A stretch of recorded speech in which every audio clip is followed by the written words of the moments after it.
Hello again, everyone. Thank you for joining me. I hope you're all well. Okay, so what I thought I'd do, because a few people have asked about OpenTrack or suggested that they're setting it up, I thought I'd do a quick video on my setup. So the first thing I'm going to say, this is really important.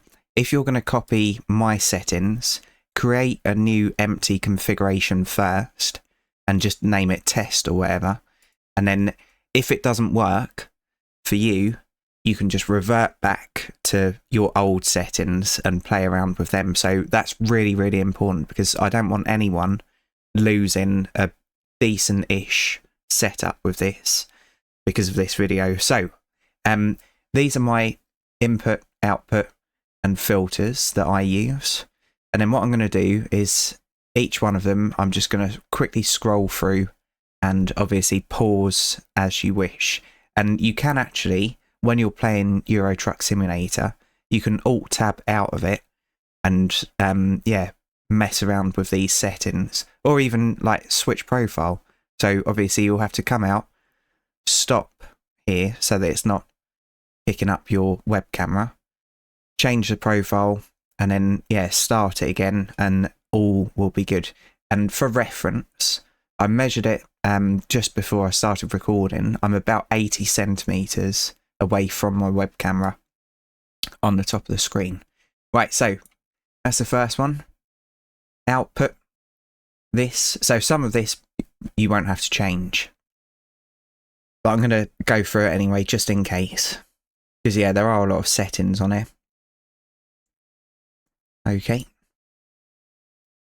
Yep, so this is important. So smoothing all the way up on both of them. I don't know why it's dead zone 0.03. But that's how I've got it set up. Okay, and this is a shortcut, so it centers the camera. So if I'm looking to the left and then I press that, it will make it seem like I'm looking straight forward in the truck. So that's really handy to have that. Okay, and you can do all this as well, but I just haven't found a need. And center startup. So when you start it, make sure that you're looking directly at your screen. Output. So Z is leaning forward and back, and I've got a filter on so that it only actually moves forward, but I'll show you that in a bit. I am sorry if this is boring for anyone. So this isn't worth watching unless you've got OpenTrack or you're thinking about getting it. But this is free, by the way, OpenTrack. It just requires a web camera. I've never used it for a mobile phone, so I don't know, yeah, much about that. Right, don't worry about this one. So that's completely irrelevant. Okay, and that's one that we just did, wasn't it? Yep. Right, so with options, we've just gone through that as well. And then mapping, so this is the most important one, so I'll leave this up for a little bit longer.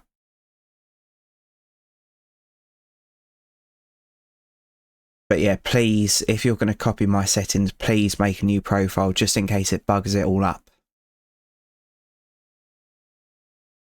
I feel so bad.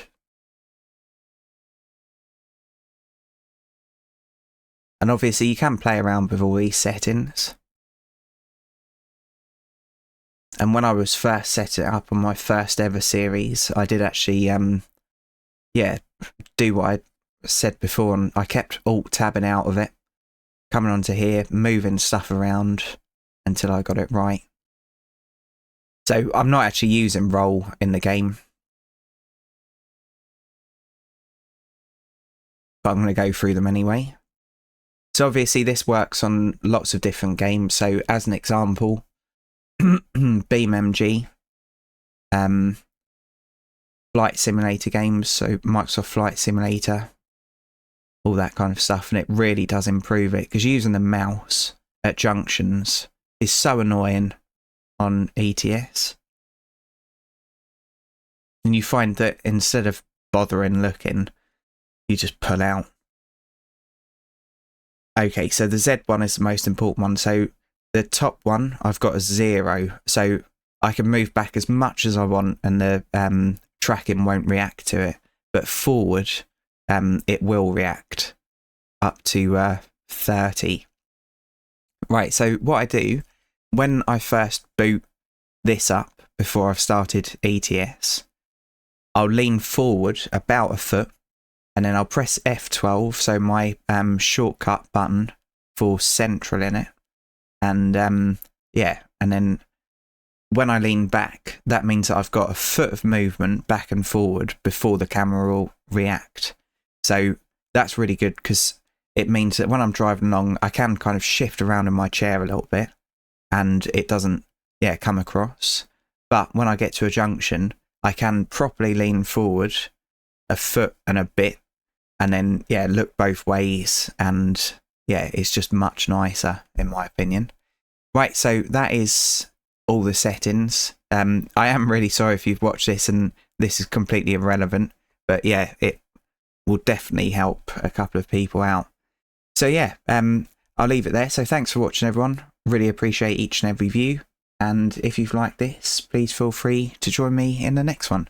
I'll put the link in the description as well, just in case you want to give it a try. Highly recommend it. Just need a camera, and it doesn't need to be an expensive one. So mine's just a generic one that was, I don't know, 11 quid or something. So you don't need a high definition super duper camera. Okay, right, so cheers everyone, and bye for now. Platform 17 for the 1832 South Central service to Brighton, fast to East Croydon, then Red Hill, Gatwick Airport, Three Bridges, Aldcombe, Haywards Heath, Wivelsfield, Burgess Hill,